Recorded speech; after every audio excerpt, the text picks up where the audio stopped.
So with that, I'd like to introduce today's presenter. Today, we are excited to bring you the work of Ash Luna. Ash Luna, pronouns they and them, is a Chicago-based visual artist, social worker, and activist. Ash works predominantly in the mediums of photography and storytelling and has received worldwide acclaim for their work on the Fourth Trimester Bodies Project, an ongoing photo documentary centering on pregnancy, parenting, and the postpartum body. In clinical practice, Ash champions equitable access to therapeutic support for LGBTQIA+ and disabled individuals, as well as inclusive perinatal mental health. Welcome to the program, Ash Luna. Hi, everyone. Thank you so much, Malia. I'm going to jump right in and see if I can share my screen effectively here. It's a unique experience not being able to see anybody's faces. Give me just 1 second to get moving here. Beautiful. All right. I believe that works. Wonderful. I'm so happy to be here today, and thank you, Malia, for the warm introduction.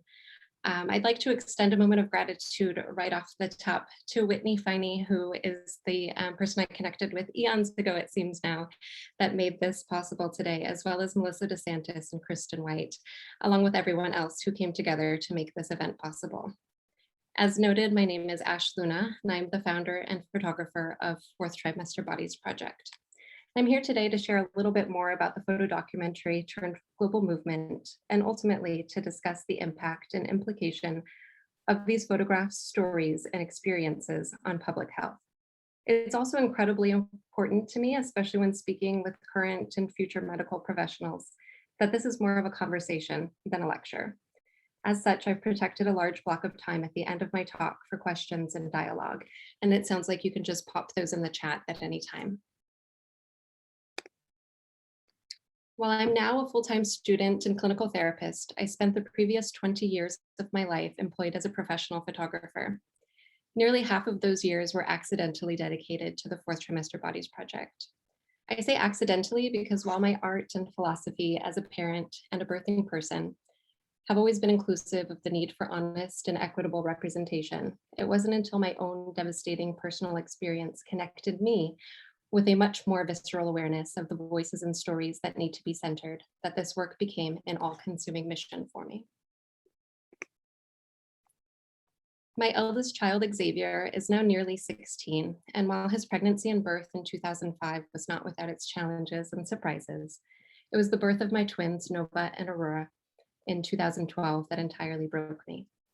This is a story I've told exhaustively over the years, and you can find it in long form, both in writing and audio on the website that will be linked. So I can keep it short for today, and I'll share a quick synopsis as background for this project instead. At 17 weeks gestation in this pregnancy, I learned that my healthy baby was actually two healthy babies, only to be blindsided by a diagnosis of stage 4 twin-to-twin transfusion syndrome at 19 weeks. The whirlwind moments that followed included an emergent intrauterine fetal surgery, placental ablation, amnio reduction, and cerclage placement just days later, followed by an emergency cesarean delivery at 24 weeks. Aurora was stillborn, and both Nova and I were septic due to an E. coli infection. The days that followed were awash with uncertainty and grief as both of us fought to recover and heal.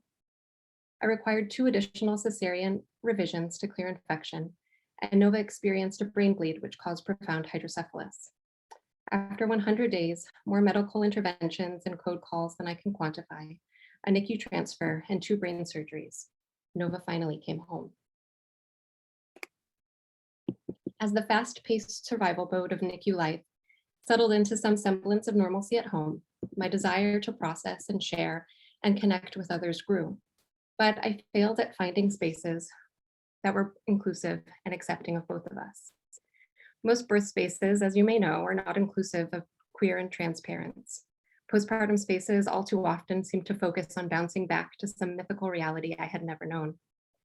Groups for parents of babies the same age as mine weren't inclusive of disabled folks, and groups for babies who were developmentally on par with mine required an awkward dance of explaining my child's actual age versus their adjusted age that was just so exhausting. And perhaps most impactful of all was that I quickly learned that nobody anywhere wanted to acknowledge the biggest reality that I couldn't unknow, which is simply that sometimes babies die. Sometimes, even with the best laid plans and interventions, bad things happen. And this experience of pregnancy and birth and parenthood that we build some of our greatest hopes and dreams on is sometimes just not actually magical at all. Unable to find the community I knew I needed, that I knew others out there certainly needed as well, I set out to create my own.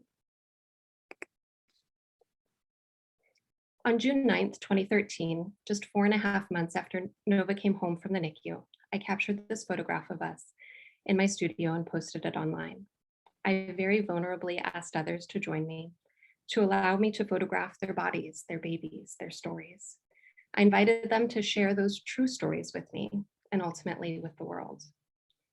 With an initial goal of 100 photographs and stories, which would become a gallery show, I began photographing friends and then friends of friends. And then somehow, 6 weeks later, Huffington Post caught wind of what I was working on. And I woke up the following day with over 6,000 emails in my inbox from parents all over the world asking how they could participate. Those early days became a whirlwind of project management, tour planning, connecting with community organizations all over the world, and waking up at all hours of the night to chat with media, who are a mix of curious and questioning, applauding and criticizing this work that we knew was so clearly needed. Within a few months, a dear friend and I set out on the road with Nova in tow and began touring. We'd set up in a city for a week to interview and photograph parents for days on end, sharing their stories online in real time as we went. Initially, we worked one-on-one with families, then in larger community group sessions. And then as COVID changed everything, we pivoted once again to virtual sessions before the organic end of all those years on the road became clear. Through the course of the project, I've had the unique opportunity to work with over 4,000 families from 8 different countries while visiting more than 70 cities around the globe. The majority of those photographs and stories are still live on the 4th Trimester Bodies Project website today and will remain there indefinitely. I've also had the opportunity to host countless community events, drawing awareness to perinatal and postpartum issues. I've published a book and have another in the ether. This work has been featured in sociology textbooks and museum installations of the human life cycle. The community created as a result has worked with Facebook and Instagram to change their community guidelines and the ways that human bodies are censored or stigmatized. But I truly believe that the greatest impact of this work is yet to come, which is where you all come in. The experiences, insight, and information shared in these stories serve as a marker in time of what conception, fertility, pregnancy, birth, postpartum, and parenting look like. They shine lights on some of the very intersections of where medicine, society, family, and community meet. Those reflections present us with examples of best cases and systemic harm. We see time and again how themes develop amongst marginalized communities due to bias, and how simple shifts in these systems can radically impact outcomes and experiences. Through the course of the project, I connected with a woman by the name of Rachel Newhouse. Rachel is a certified nurse midwife and postpartum health researcher. Rachel and I joined forces a few years ago to combine my art and the wealth of data provided in over 2,000 interviews I'd conducted with postpartum people with her scientific research skills. The preliminary analysis and results include some striking themes that I'll share with you now.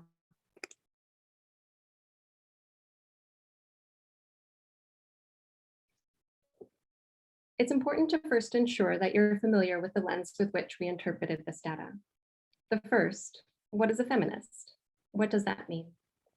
At its most basic, our definition of feminist is a person who believes in the social, political, and economic equity of the sexes. In addition to using a feminist lens, we bolstered the feminist perspective with intersectionality. Intersectionality is a term first coined by pioneering scholar and lawyer Kimberly to describe that the experiences faced by Black women are not generally included when race and sex discrimination are discussed separately. Her theory states that race and gender are not exclusive or separable, and by neglecting the intersection of race and sex or any other vulnerabilities, including pregnancy, parenthood, queerness, ability, and socioeconomic status, we produce discrimination against and the marginalization of those individuals. Meaning mostly, for our purposes, that there's an additive effect with these layered vulnerabilities, similar to having many risk factors for a disease like hypertension, family history, smoking, junk food diet, etc.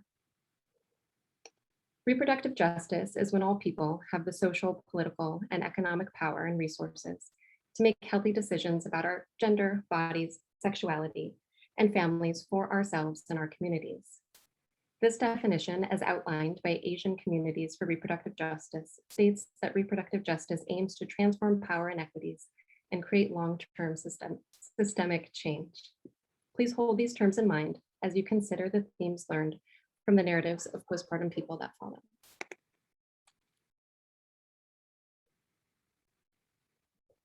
Why does it matter to add this data to the body of work around postpartum health? The point of trying to make improvements in healthcare is to figure out what the current situation is, where we are, where we need or want to be, what the gap is between what is and what should be. And then we need to make a roadmap for how to get there. Part of the problem that we have right now is we either don't know or aren't listening to what exists in that gap for postpartum people. We have the highest maternal mortality rate of developed countries, low breastfeeding rates, high infant mortality rates, and all of these statistics are worse for individuals with layered vulnerabilities and marginalizations. This is at least in part because we have not let the voices of the populations most at risk be heard or taken seriously. In this slide, you can see 5 words: ownership, partnership, ambivalence, sufficiency, and synergy. These are 5 of the main themes drawn from the interviews conducted by 4th Trimester Bodies Project of postpartum people from a variety of socioeconomic classes, various people of color, trans and gender nonconforming individuals, working parents, parents who had suffered losses, and people who have gone through postpartum mental health struggles. In the center, I have a question mark, and that question mark is for us. Who are we in the middle of all this? What is our role? Think about that as I take you through the words these parents used to describe their experiences. Ownership. A consistent and nearly universally present theme in the interviews was an experience of ownership and control. Ownership as a concept can be summarized as the full right to control use of one's person. Individuals described the importance of control, of when they felt like they had control, and when they felt like control was taken away from them during their pregnancies, birth, or postpartum experiences, and expressed the desire to have a stake in their pregnancy, birth, and breastfeeding experiences as well. Their perceived level of agency influenced their feelings of having ownership in these experiences.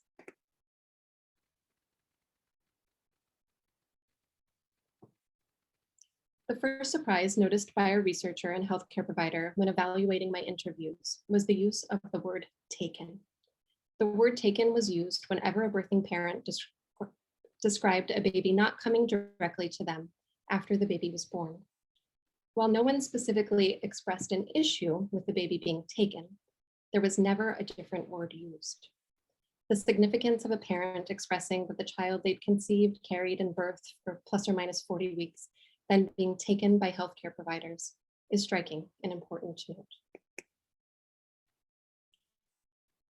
Another word we found regularly used was told. Birthing people used this term when describing feeling like they were being given orders during the birth and breastfeeding process. Told is a word usually reserved for authority communicating with a submissive. While there is no specific record of how healthcare providers communicated instructions on our end, it is clear that many participants felt that they were functioning in a realm outside of their control and under another's authority while giving birth or attempting to initiate breastfeeding.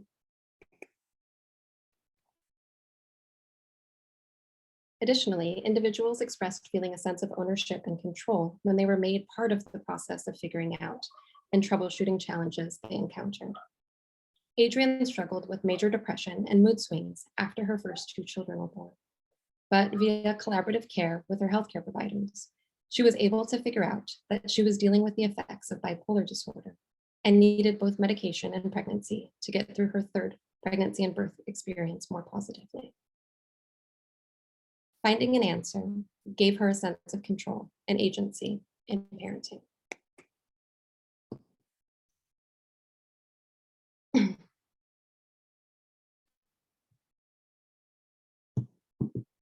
Partnership. Adrian's case and the words that she shared also provided evidence for the benefit of a close partnership with her healthcare provider in her third experience of pregnancy and childbirth. The participants overall had varied experiences with feelings of partnership, depending on their health situations, socioeconomic status, family presence, relationship status, the health of those relationships, and the connection they maintained with their healthcare providers. In the business world, partnerships are frequently defined as purposive, strategic relationships between independent firms who share compatible goals, strive for mutual benefit, pardon me, and acknowledge a high level of mutual interdependence. And I honestly don't think that this definition is too far from what we should strive for when framing how healthcare providers can work in partnership with the clients they serve. Again, fourth trimester Bodies Project participants nearly and universally talked in depth about the importance of various forms of partnership with kin, healthcare providers, and even their children to their health and well-being. It was clear that layered factors, race, gender identification, mental health status, disability, etc., contributed to their feeling more or less like partners. And so, are healthcare providers partners, or do they act in an authoritarian way when caring for postpartum people? Here are some of their experiences. When discussing breastfeeding challenges and the advice given to her from her healthcare providers, this participant laughed, relating, "They don't tell you how to do it. It's just like, you'll figure it out." And like, no, you actually will not figure it out. It's really hard. Another form of partnership regularly described as important was that of the co-parent. Emily described a partnership with her husband where she had to have extensive perineal repairs after she gave birth to her daughter as follows. "When they needed to attend to me, my husband knew enough to swoop in when the nurse was going to take my baby out of the room. My husband said, 'No, I'll do skin to skin with her.' It's been illustrative of this partnership as we've adjusted to life with our new baby."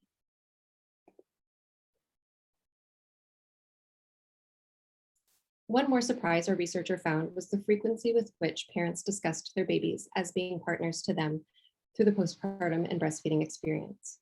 One participant stated, "Me and my baby are learning and adapting with each other. We're going through this as a team." Parents considered their relationships with their babies to be symbiotic and enriching. Ambivalence. While the expressions of joy and beauty of becoming a parent were very present throughout these stories, individuals also expressed simultaneous and contradictory attitudes or feelings about their bodies, experiences, parenting, and breastfeeding.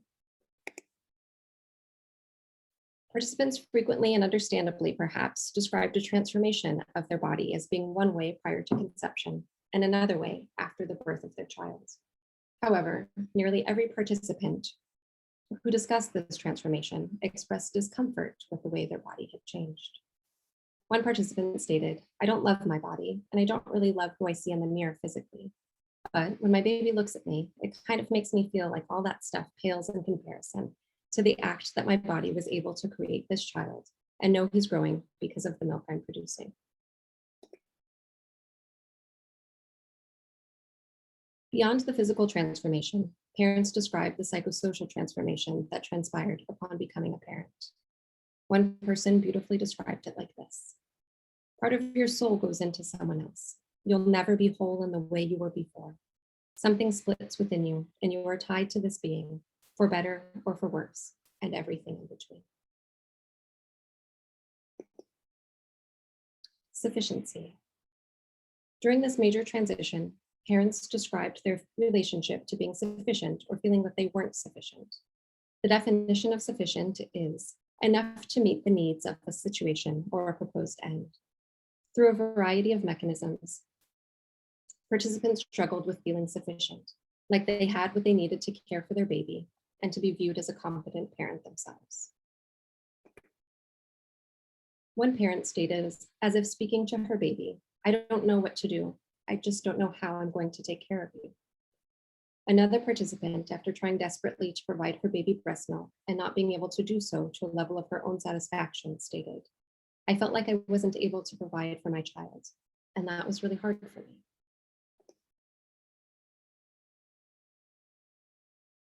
Many individuals felt specifically distressed by their struggles with breast or chest feeding. Another mom stated, "When your one job as a mom is to make sure they live, and you're doing it, and you're doing it, and you're doing it, and you still feel like a failure. And that's hard because you can't give that responsibility to anyone else because it's you. Like your body is supposed to do one thing, and when it doesn't, it sucks." While many parents who were able to take their babies home with them still struggled feeling sufficient, those who lost their children felt this insufficiency compounded by not having the physical signs of being a parent to their child, especially for those who never lived outside of the womb or never came home. Milani, whose baby was stillborn at 40 weeks, wished she'd had more stretch marks. "I don't feel like a mom, but I do at the same time. I was wanting to have the physical signs of pregnancy because otherwise no one would know I had been pregnant."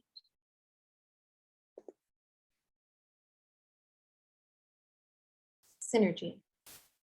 With the range of feelings, emotions, and experiences participants had individually, they commonly discussed feeling like they're being a parent, and sharing their stories through this project was a way to use their experience to help the greater cause.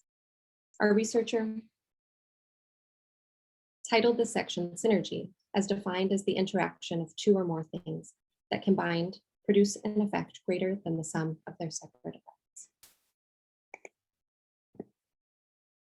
Kimberly discussed how Black women are often portrayed as poor or bad mothers, and that her participation was specifically an effort to shift the cultural perception of Black mothers. She stated, "The woman's body is one of the most amazing engines ever. The only way we're going to change stereotypical representations of Black women is if we see more representations of what it is like to be a mother." Overwhelmingly, participants felt that sharing their stories was contributing to a cultural shift in the perception of postpartum bodies and experiences.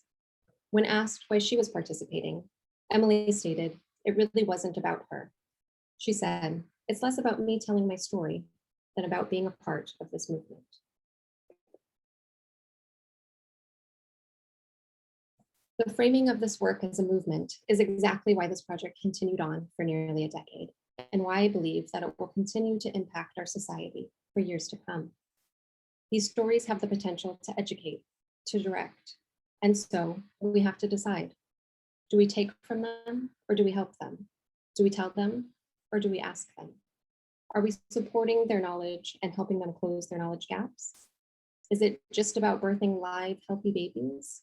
Is it just about attaching a baby to a nipple and providing adequate nutrition? Ask yourself these questions as a medical provider, student, as a parent yourself, an observer. Please remember our initial framework and remember to ask yourself these questions as a feminist. Ask yourself these questions with an intersectional lens. Ask yourself these questions through the frame of seeking reproductive justice for the parents we are entrusted to care for. And so, what is our role?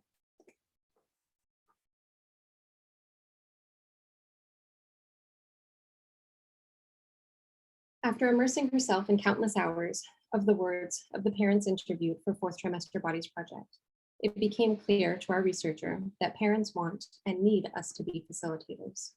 We don't need to tell them they have to breastfeed. We need to access their needs and facilitate them being able to feed their children in the healthiest way possible, wherever they live or work, whatever cultural identity and history they have, and whatever other health issues may be happening. We need to facilitate their ability to take the time off they need, get the mental health help they deserve, get the food they require, get the level of support from their loved ones that will make them feel secure. We need to facilitate mothers and birthing people connecting with their newborn babies with social programs, policy reform, better healthcare protocols, and a cultural shift toward support and away from shame. And perhaps most importantly, we must keep listening. In addition to the history of Fourth Trimester Bodies Project and this preliminary collaborative analysis, I reached out to Fourth Trimester Bodies Project's existing community in response to this opportunity to ask if anyone had anything new they'd specifically like to share with this audience. Nearly 100 individuals quickly responded, and I've selected a handful of representative statements to share. The most common response, pardon me, the most common response is echoed here, submitted anonymously. Please listen to us. Please believe us. We know our bodies better than you, I promise.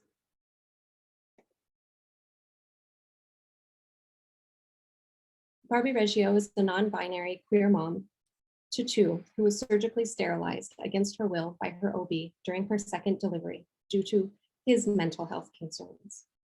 She adds that postpartum depression can be exacerbated by poor bedside manner. My doctor verbally blamed me for failing to prevent preeclampsia and yelled at me the morning after my emergency cesarean section.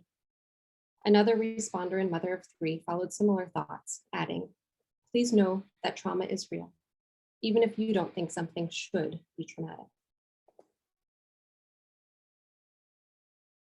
Valerie T., a parent, responded, "Larger bodies are not bad, unhealthy, or necessarily at increased risk of bad outcomes. Please do work on your weight bias, as well as inherent racism, classism, sexism, to ensure you're providing care to all and as equitable as possible." This statement was echoed by social worker Rachel S., who stated, "One thing I'd like healthcare professionals to know and take note of is that my weight should not be the first thing doctors look at when I express other issues. I am more than a number on a scale, and my pain, my concerns, and my medical issues are not all directly related to that number. Please treat me as an individual, not just a fat woman. I am more than just fat." Pelvic floor therapy and the lack of adequate follow-up postpartum care was another very common theme. Elizabeth Clark is a project participant who became a widow during her second pregnancy. She added, "All birthing people need and deserve equitable support postpartum. Even those who have birthed previously may have new postpartum needs." Consent, consent, consent. A mother of two who wished to remain anonymous responded, "When talking to a patient, don't just do things or say, 'Now I'm going to.' Instead, please ask the questions. Is it okay if I? Being touched and told what is happening without consent feels abusive to me and many others." The voices of disabled parents and disabled children most often feel unheard. Charlotte Pled, "The birth of my fourth child was exquisitely beautiful until the moment we realized she had spina bifida and every medical professional's face turned grave and grim and disapproving.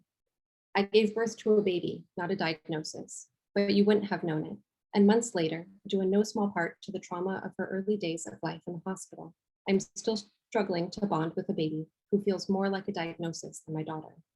Please find more empathetic and less traumatic ways of handling the birth of children with disabilities or congenital anomalies."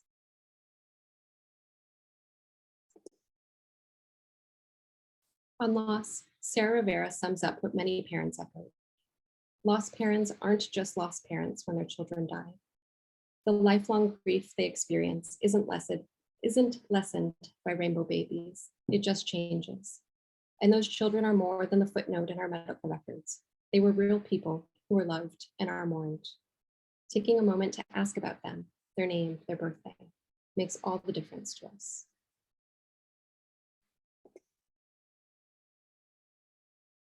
One of my favorite things about Fourth Trimester Bodies Project, from its intention to the growth of its community, and ultimately the creation of this space as a movement, has been the simple clarity in the fact we are all connected and we are all unique. As much as we can pull themes from this collection of stories and experiences, it's much more critical that we remind ourselves that each story and experience stands alone as a marker in time, full of impact and core memories for the individuals involved.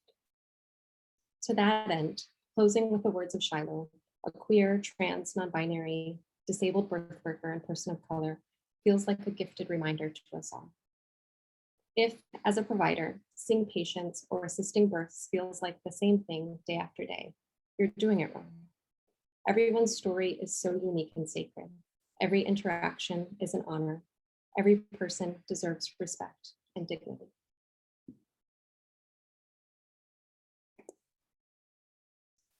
Thank you all so much for your time and attention today.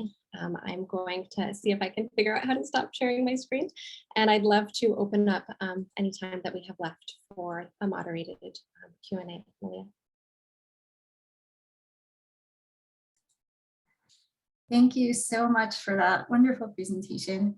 And once again, thank you everyone for attending and logging on today. We invite you to ask your questions in the chat.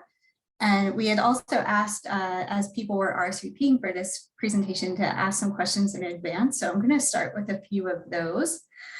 So one person asked, I noticed that the flyer says postpartum people. Could you speak more on the experience of gender fluid, non-binary people and pregnancy? Yeah, absolutely. So I think first off, inclusive language is important. Women aren't the only people who give birth.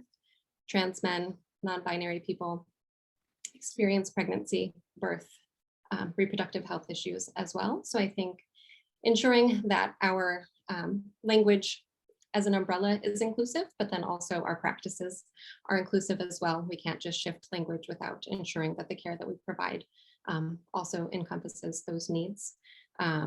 I can only speak to my personal experiences beyond that. I'm, queer, trans, non-binary people are not a monolith, but I have given birth 3 separate times in my life. The first when I was more comfortable being coded as a woman, and the last very much out as a trans person.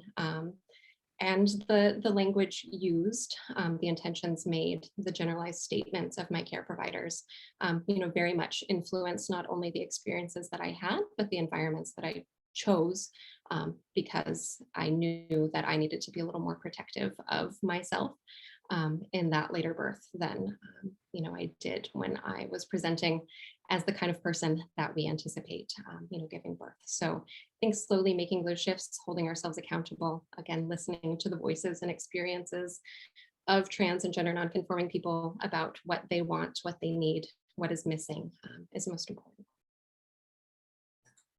Absolutely. And I have another question that I think would be a good follow-up to that one from one of our students here at CU Anschutz, who is an aspiring OBGYN. And they ask, what resources do you suggest to help educate me and peers on caring for trans people within that vulnerable space? And what is one thing that you wish you could have said to your physician? Yeah, that's a really great question. And I think I would start by saying again, listen to the voices of queer and trans people. Sometimes in our clinical spaces and academic spaces, we kind of diminish the voices of people on social media. But I would honestly point you there. Start following, transgender nonconforming queer activists, queer birth workers, people who are already doing the work, in that birthing space that you wish to emulate as far as inclusivity goes, and listen, definitely, be willing to hear and receive that feedback more than you are, trying to make statements or take up space. Thank you. So related to the topic of postpartum depression, one of our RSVP participants says, postpartum can be different after the delivery of each child. And is there anything that can be done in advance of the delivery to help avoid the more severe aspects of postpartum depression that you're aware of from networking with people throughout this project? Yeah, absolutely. I think, again, ask the person what was helpful for the first time. Is that medication that is accessible to them, where they are in pregnancy or postpartum? What else was helpful? Was it support? Was it having a network? What things can you do to front load that person's experience? And I think perhaps most importantly is don't discredit the systemic issues that kind of combine to impact somebody's postpartum experience. So often we just assume that everybody, has equal access, equal footing financially, housing wise, stability wise. And so often, when we see disparities there, we see the outcomes as far as birthing person's mental health be more variable to subtle changes. And know that things are fluid, right? Every experience is unique, and sometimes having a difficult postpartum depression with one pregnancy doesn't indicate that you 100% will, but again, front loading, being prepared to add on layers of support can be really helpful and protective. Thank you. And I see we just got a new question in the chat from someone who is on today, from Whitney, and she's asking, what are some immediate changes that you believe could easily be implemented in clinical care? Whitney, that's such a big question. Thank you. Thank you. Gosh, some easy changes. I think language is something that we can change right now. We don't need any funding. We don't need any resources.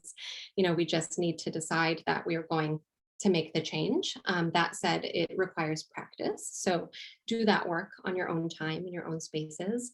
And while I think that is an easy, free shift to make, that anybody can change today, again, make sure that you're backing it up with the care that you're providing instead of just slapping another word on it. Yeah, so I love how your presentation has been so focused around language with the definitions of terms that came up in conversation with this research. And we just got another new question in the chat from, sorry if I'm not saying this right, Michaela. Did transgender non-binary participants speak at all to how their physicians' perception of gender affected their birthing experience? Yeah, absolutely. I think pretty universally, our participants, at least that were out as trans or gender nonconforming through the scope of their pregnancy, all discussed the ways that their care positively or negatively impacted. So I would urge you to go on my website and you can put in keywords. So, trans, non-binary, birth, and you can read some more individual stories to hear their words. But absolutely, providers that were inclusive and in their language and in their practice led to individuals having better experiences. A trans masculine person giving birth and being called a woman obviously is going to impact that experience negatively. And for many of us, choices to birth outside of the regular medical model, my last baby was very intentionally born at home with the support of an educated, inclusive team of providers, specifically because I did not want to have the layer of dealing with gender and pronouns and the words that people were putting on me in that setting after already having traumatic birth experiences for very different reasons. So we have another question that's kind of related to the more traumatic aspects of that experience. So I noticed that one of the themes that came up in your talk is about that disconnect between the emotional and human aspects of this experience and then the clinical and medical aspects. And one of the questions that we had in advance is there a better way to prepare women for the emotional trauma of C-section, planned or not? Yeah, that's a really great question. And I think it's tricky for me to give a succinct answer because it is so variable, right? And some people have emergent cesareans and have no emotional hangups. And for other folks that can go entirely the different way. I think normalizing cesarean birth as birth, destigmatizing it can go a long way. I think also working with folks to understand that birth as a physiological process can be very unpredictable, and very often, our best laid plans don't materialize, and that is no reflection on us or our value as a parent, as a person. I think also holding space as medical providers for the experience that your patient, that your clients actually had is important. Very often medical providers, and sometimes rightly so, are very focused on their intervention, and they don't have the capacity or the space to really hear the emotions, that decision or that procedure, left their patient with. And sometimes having that conversation, in a follow-up visit can be really healing, just feeling heard. I had an emergency cesarean birth. That's not what I wanted. I'm feeling really sad about that. Really just having the space to say those words instead of feeling like there's a disparity in what happened can be really healing. Thank you. We also have a new question and comment from a provider in the audience who says, having delivered countless babies over 30 years and also a pathologist of placentas, I simply add that it is a diary of gestation. When outcome is not good, the placenta, often overlooked, well examined, can provide helpful info to parents and providers. So Stephen, thank you for that comment. And then from Alicia, she says, thank you so much for that wonderful and informative presentation. My hope is that in addition to many of these negative comments and themes you encountered, there were positive comments as well. And what were some of those positive themes encountered? As a healthcare provider who often also has to, quote unquote, take babies away, I want to know how I and my colleagues can be better, recognizing that each situation is unique. Yeah, I'd like to address both of those, if that's okay. To piggyback, Stephen, absolutely. Placental pathology and learning more about what the placenta is, does, and what's going on with it can be hugely helpful. I would also ask you to be mindful of your language and countless babies that you have delivered, because I'm pretty sure that it was the birthing person who delivered those babies and you got to help facilitate. To that second question, I again think these conversations, having the space to talk about how things are going can be really helpful. And as far as positive discourse, absolutely.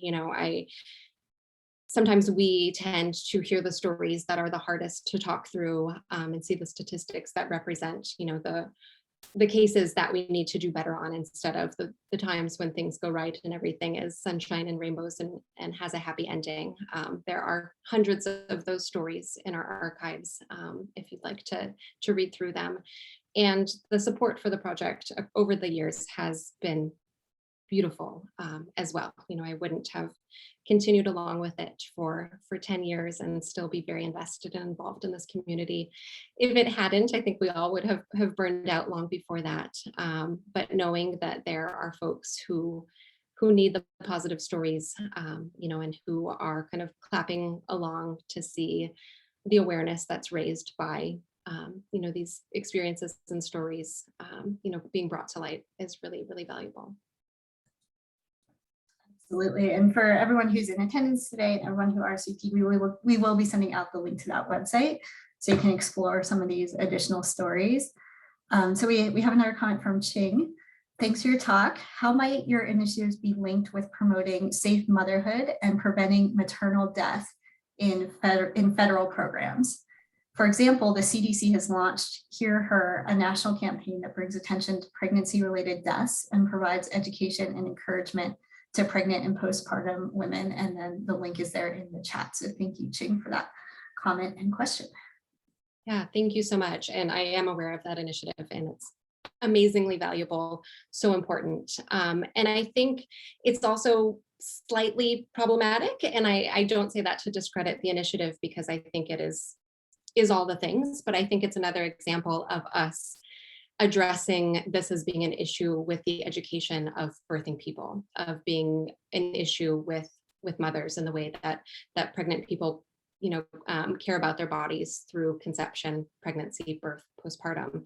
When in reality, when we really start to look at the instances of maternal death, very often we can directly link those to systemic issues and to bias within the medical system, and issues that predate somebody's pregnancy experience.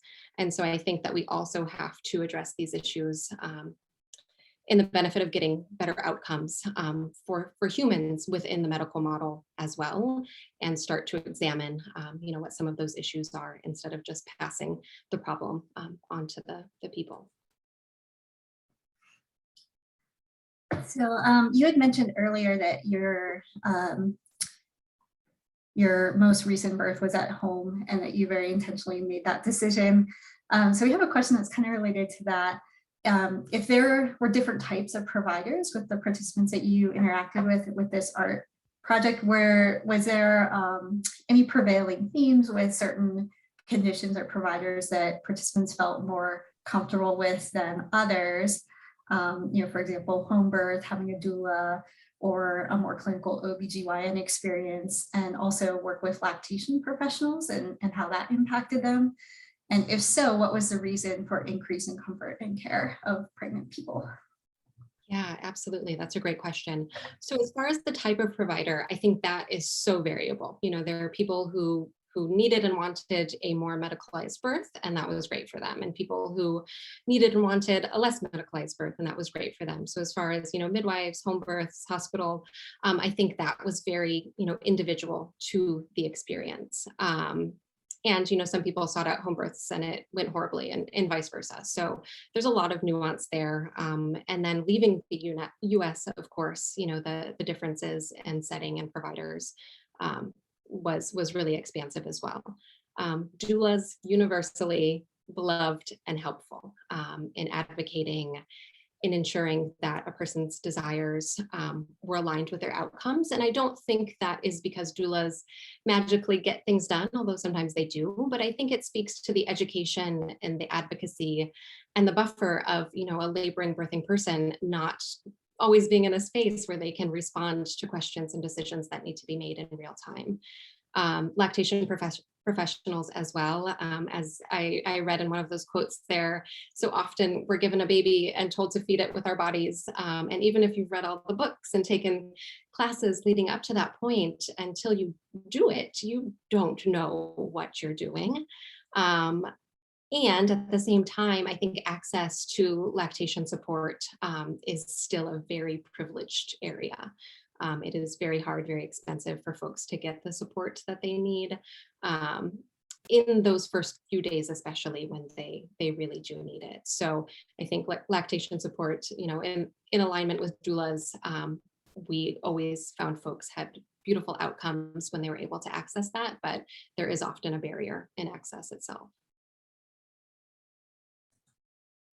Absolutely. So this next question, I think, is exploring more how you felt as an artist and your own personal growth with this project.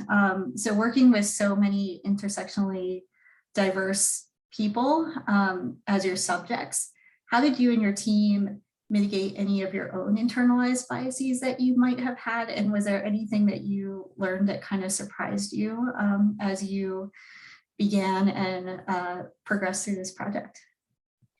Yeah, that's a great question. I think inclusivity and representation has always been important to my art, and that predates, as a photographer, particularly that predates this project. But the ways in which this project grew organically created some issues along the way with representation, right? Because I can't photograph a body unless it's in front of me, but when it's spreading by word of mouth and from community to community, that representation that was important for me to show didn't always just arrive, so that involved outreach and ensuring that that was done, in a competent way and in not a harmful or exploitive way, which I think just requires nuance and having honest conversations. For us, that worked best in connecting with community organizations and folks, who were doing work in communities that we needed to increase representation from, but had aligned missions. And I think that always went fairly well. As you were asking me that question, a circumstance actually with the child came to mind regarding race that is a story that I like to share because I think it's important and not something that we think about, but I'm a white person, and when working with people of color, particularly Black people, I think that is an experience that we need to hold between us, and the power and the privilege that goes with that dynamic. Very early on in the project, though, I was working with a family and two young brown mixed race children, and the kiddos had a great time, as they often do. And they were sitting with me as we were finalizing their photos. And the very last thing that I do with photos for the project is just convert them from color to Black and white. And that is a preset I have in Photoshop. So literally click of a button, it happens. And this kid got mad, and she got so righteously mad at me because I erased her color. And that was a huge learning experience. I never would have thought me turning a photo from color to black and white would have literally and metaphorically, erased this kid's experience of their racial identity. But that was a huge learning experience for me, and listening, receiving their anger and listening to all the things that was connected to, feeling really grateful that they allowed themselves to feel those big feelings at me. And it then allowed me to grow and kind of, have this space of nuance when working particularly with Black and brown people in the editing process. We're in black and white now. Does this represent your skin tone accurately? What can we do here to make sure that this photo is a reflection of you? And I think that leads me to being really protective of this work, because these photos aren't just, shots that I've taken in a studio that people have paid me for, that are my idea of journalism. They really are people's bodies, their stories, their experiences, and there's a lot of vulnerability in that. Absolutely. Thank you so much for sharing that story. This next question comes from one of the participants in the project, who says, "You have always been such an incredible advocate for representation in birthing and postpartum spaces." And they would like to ask, did you initially have that as part of the scope of the project, or did it blossom from the Postpartum Bodies Project and grow from there? Yeah, I think it's a yes and no. When I look back and examine my reasons for starting the project, absolutely, right? It was that I felt lost and alone and shamed and stigmatized, and there wasn't a space for me. Yet consciously, I think I wanted to create art, right? I want to make a statement through artwork. And so there was less of that embedded in it until we really got going. And then I think those two parts of my brain and my own experience and intention aligned in a way that was much more forthright. And now that's what it is. Now it's, the art of it is important, but I feel like that's taken a backseat to the other part of the mission. Absolutely, that makes a lot of sense. It's interesting how projects kind of grow based on inspiration, and then they kind of they end up having this force of their own. So that is really interesting. So we have another question. Someone is, I guess, kind of related to that. Can you give an example of how this project has been empowering in creating this community? How has it been empowering to people who may be afraid of or intimidated by all the different dimensions of pregnancy? Yeah, I think it provides examples, identification, options. So often thinking, if you're reading like a pregnancy guide, what to expect, or going through an app and seeing the stages, it's so finite. It's so, one size fits all. And then we get into it and know that there's a million ways that things can go. And so I think that reflection and identification and possibility has been one of the most empowering parts of the project. Giving people a voice on its own, is perhaps the most empowering thing in the world, shattering those stigmas, the areas that, we used to be really silent about surrounding pregnancy, birth, postpartum. But I think for me, one of the most magical things is working with somebody, hearing their story, sharing their photo, and then particularly in the early days when things were going online in real time, to check back, a few hours later when I got a chance to take a break and see that this person's story had all these comments and likes of people saying, "Oh my gosh, that's my body, you look just like me," or "The same thing happened, that's my story." Just seeing that resonance within communities of people, and those threads of connectivity is really powerful.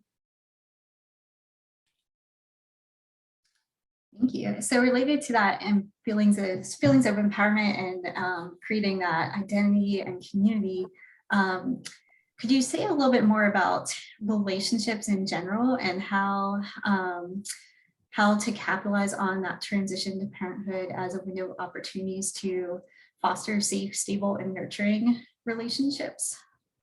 Yeah. I think it's no secret that in our society, we are disconnected from community in ways that previous generations and most certainly other cultures are not. And so I think intentionally fostering connective relationships and community throughout this phase of life is essential. We've seen that in the outcome and the threads pulled from the stories, within my project. I'm sure as medical providers, you'll see that time and again. And I think we do that by being honest, by being intentional. Part of it is on individuals to grow their communities as they are, getting ready for this phase of life and becoming parents. It is impossible to do alone, but I think that those connections can also happen in community spaces, in medical spaces, having process groups and drop-in support groups, connecting pregnant people into cohorts based on their gestational age. All of that can provide relationships that wouldn't have formed otherwise and can be really impactful on somebody's experience. Well, thank you so much for joining us today. I think we are just about at time, but we will share the additional questions and comments that we didn't get to from the chat. We will share those with you. Ashley, thank you so much for joining us today, and everyone who logged on and attended. Thank you so much for this inspirational discussion and sharing your artwork and providing these perspectives that we don't really see a lot on health sciences campuses. So thank you so much. Thank you everyone for coming, and have a great afternoon. Thank you all.